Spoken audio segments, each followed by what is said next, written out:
like asking stupid questions or talking during the lecture, and missing the evil eye from the professor. Excessive body odor, audible snoring, or my personal anathema, being a trendy douche. So I wasn't too surprised when I became aware of such a guy during the first week of fall semester.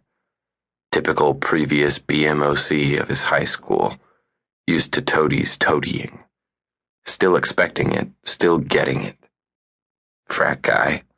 Casual but affluent clothes, expensive haircut, self-important smile, perfect teeth, and the requisite cute girlfriend. Likely majors, econ, poli-sci, finance. He annoyed me on sight. Biased of me, sure, but it's not like my opinion mattered. He paid attention in class and asked competent questions, so he was unlikely to need tutoring, though that didn't preclude him from showing up to the study sessions I administered for Dr. Heller 3 times a week. Often the brightest students made up most of the group. The first semester I did supplemental instruction. Last fall, I paid close attention during Heller's lectures. I'd made an A in his class, but it had been a year since I took it, and economics isn't a stagnant field. I didn't want a student asking me a question in the middle of a tutoring session that I couldn't answer.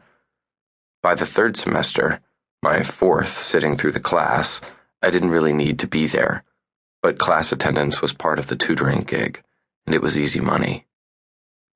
So there I sat, bored off my ass on the back row, working on assignments from my senior-level courses, sketching out design project ideas, keeping an ear on where the lecture was going so I could stay on topic during my sessions, and resolutely ignoring my pointless dislike of the conceited sophomore sitting in the center of the class with his accessory of a girlfriend. But by the end of that first week, my attention was straying to her. Since childhood, drawing has been a comforting diversion, and sometimes an escape.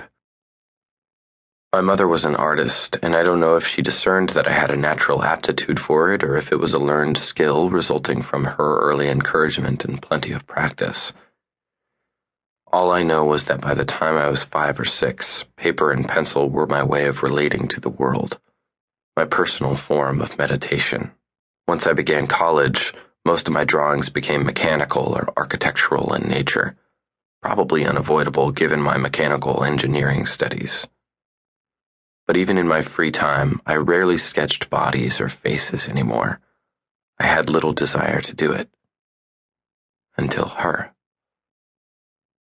Entering and exiting class, her boyfriend sometimes held her hand, but it was like he was holding a lead, not the hand of a girl he cared about.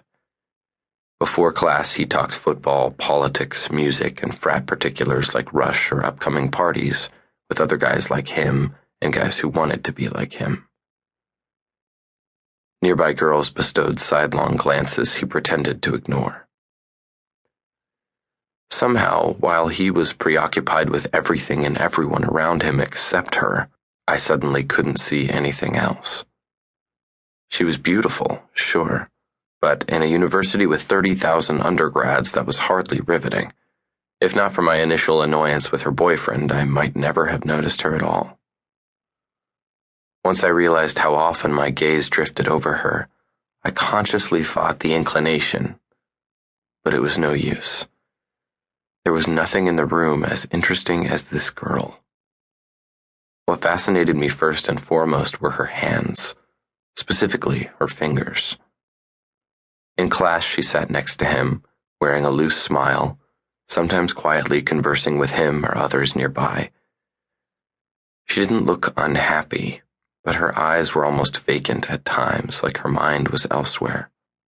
During those moments, though, her hands, her fingers, were performing. At first I thought she had a nervous habit, like Heller's daughter, Carly, who'd never stopped moving since the day she was born. Carly was forever tapping a fingernail or a foot, jiggling a knee, talking.